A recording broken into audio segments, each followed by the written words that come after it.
Thank you, Mr. Chairman.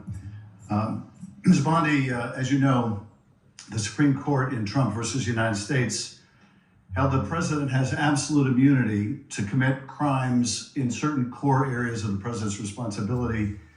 One of those core areas is the Justice Department. So in a breathtakingly dangerous and irresponsible decision, Justice Roberts and the majority held the president could commit crimes using the Department of Justice and be immune from prosecution. Justice Sotomayor correctly said this new immunity lies about like a loaded weapon. So the fear and the concern we have is that the incoming president will use that loaded weapon, that immunity, to commit crimes through the Department of Justice. And for that reason, it is all the more important that we have an attorney general who has the independence, the strength, the intestinal fortitude to say no to the president when it is necessary. So my first set of questions has to do whether you have the independence to say no when you must say no. And you can say this is hypothetical, but it is not hypothetical. So let me start with one very specific non-hypothetical. The president has said Jack Smith should go to jail. Will you investigate Jack Smith? Senator, I haven't seen the file. I haven't seen the investigation. I haven't looked at anything. It would be irresponsible of me to make a commitment regarding anything without, you're a long practicing attorney, without looking at a file. So you would need a factual predicate to open an investigation of Jack Smith, is that right? Not a summary by you sitting here. Yes, sir. And not a summary by the president either, right? Absolutely. So a summary by the president or his desire to investigate Jack Smith would not be enough for you to open an investigation of Jack Smith, is that right? I will look at the facts and evidence in any case. And sitting here today, Senator, 72% of Americans have lost faith in the Department of Justice. Sitting here today, are you aware of any factual predicate to investigate Jack Smith? Sitting here today, yes or no? Senator, I will look at the facts and the circumstances. You can't answer that question. You're not a part of the department yet. There's no worry about divulging law enforcement sensitive information. So just tell us, are you aware of a factual predicate to investigate Jack Smith? Yes or no? Senator, what I'm hearing on the news are you aware of a, do I know if you committed a crime? I have not. You seem reluctant to answer a simple question. Let me ask you a different simple question. The president also wants to jail Liz Cheney. Sitting here today, are you aware of any factual basis to investigate Liz Cheney? Yes or no? Senator, that's a hypothetical, and I'm not going to answer that question. No, it's not hypothetical. I'm asking you, sitting here today, whether you are aware of a factual predicate to investigate Liz Cheney. Senator, no one has asked me to investigate Liz Cheney. That is a hypothetical. The president has called for it publicly. You are aware of that, aren't you?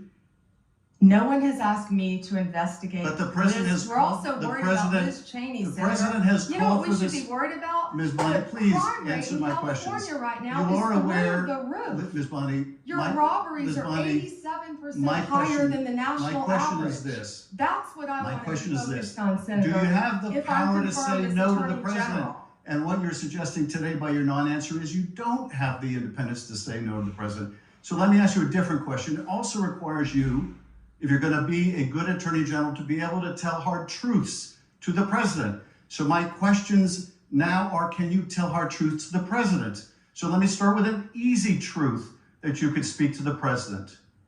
Can you tell him that Donald Trump lost the 2020 election? Can you say that? Do you have the independence to say that? Do you have the gravitas, the stature, the intestinal fortitude to say, Donald Trump, you lost the 2020 election? Can you tell us that here today? Senator, what I can tell you is I will never play politics. You're trying to engage me in a gotcha. I won't do it. I won't play politics with any ongoing investigation. So let me ask you another. Like you did leaking your colleague Devin Nunes's memo. If you can't answer the question, let me ask you a different, what should be a simple truth, not a hard one.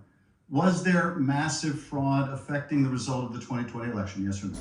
Senator, I'm glad you asked that question. If you'll let me answer what I saw in Pennsylvania. No, I asked a simple question about massive fraud. I can only tell you what I saw in No, I know you want to answer a different question, but my question is, can you tell us whether there was massive fraud affecting the results of the 2020 election? Yes or no? Was there I or can was there tell not? you what I saw when I went That's as an not my, advocate that's to not the my question. campaign. So you can't answer that question. You can't speak that even easy truth to us, let alone to the president. So let me ask you a different question.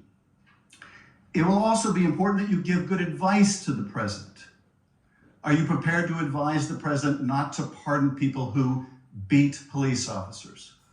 Senator, as I said, the pardons are at the direction of the president. We will look and we will advise. I will look at every case on a Okay, case, so let me finish, on a case-by-case basis. Okay, good. And I abhor violence to police officers. Follow up with that. So will it be your advice to the president, Mr. President, I know you said you want to issue hundreds of pardons on day one. Will it be your advice to the president? No, Mr. President, I need to go over them on a case-by-case basis. Do not issue blanket pardons. Will that be your advice to the president? Senator, I have not looked at any of those files. If confirmed, I will look at the files And for will the you be able to pardons, do, as well will as you the be able to ongoing review investigation. hundreds of cases on day one? I will look at every file I am Of course asked you to won't. look So at. will you advise the president? Can I will answer you- the question? Well, my question I would is, have plenty of staff. You said, of course you want. you'll be able to review I'm hundreds not of going to cases the first day? mislead this body nor you. All right, let me ask another question. You don't want to answer that. Let me ask You were another question. censured by It will Congress, also- Senator, for it will comments just also- like this that It are will so reckless. it will also be important for you to be able to preserve the records, the evidence of the department. Are you ready to commit that none of the evidence in the January 6th investigation will be destroyed under your watch? Senator, I will follow the law. I will consult with ethical officials in the Do you department. see any ethical basis to destroy evidence in the January 6th investigation? Then why can't you answer the question? Why can't you say, I commit to this committee, we will never destroy the evidence in the January 6th investigation? Why can't you give this committee and the American people that assurance? Are you frightened because evidence was destroyed against President Trump that was false? Is that why you're Why do frightened you now? have I can't difficulty? believe this is even. Why do you have difficulty answering that question? I can't believe Why do you're you have asking such a difficulty? question. Why do you have difficulty promising to preserve evidence at the Department of Justice? Why is that a difficult question? I will follow the law. It shouldn't be a difficult question.